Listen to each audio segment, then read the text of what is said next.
tu mujer viuda, tan solo por un asunto, tan solo por un asunto. No quiero poner la mano, no quiero poner la mano donde la puse el difunto, donde la puse el difunto. La viuda a mí me ha dicho, la viuda a mí me ha dicho, te tienes que arrodillar, te tienes que arrodillar. Después de la medianoche, después de la medianoche, mi difunto va a llegar, seguro nos va a asustar. Mi difunto va a llegar, seguro nos va a asustar.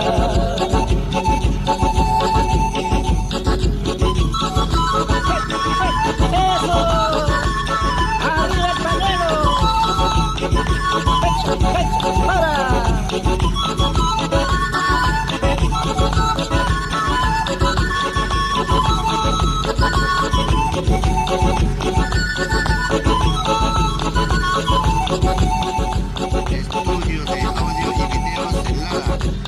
Que difuntito tan vivo, que difuntito tan vivo, ya se volvió pesadilla, ya se volvió pesadilla.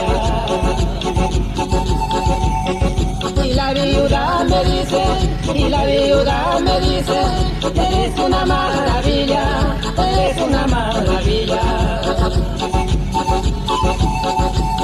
No tienes miedo a los muertos, no tienes miedo a los muertos, menos a la pesadilla, menos a la pesadilla. Viudita, ya no debes de llorar, por culpa de tu difunto me tengo que arrodillar. Tal vez así me perdones y me dejes trabajar. Viudita, ya no debes de llorar, por culpa de tu difunto me tengo que arrodillar. Tal vez así me perdones y me dejes trabajar. Eso, eso, eso, eso.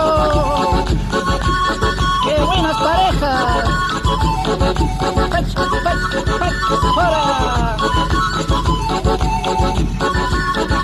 ¿Dónde estás que te estoy llamando? ¡Fecha! Viudita, ya no debes de llorar, por culpa de tu difunto me tengo que arrodillar. Tal vez así me perdone y me deje trabajar. Viudita, ya no debes de llorar, por culpa de tu difunto me tengo que arrodillar. Tal vez así me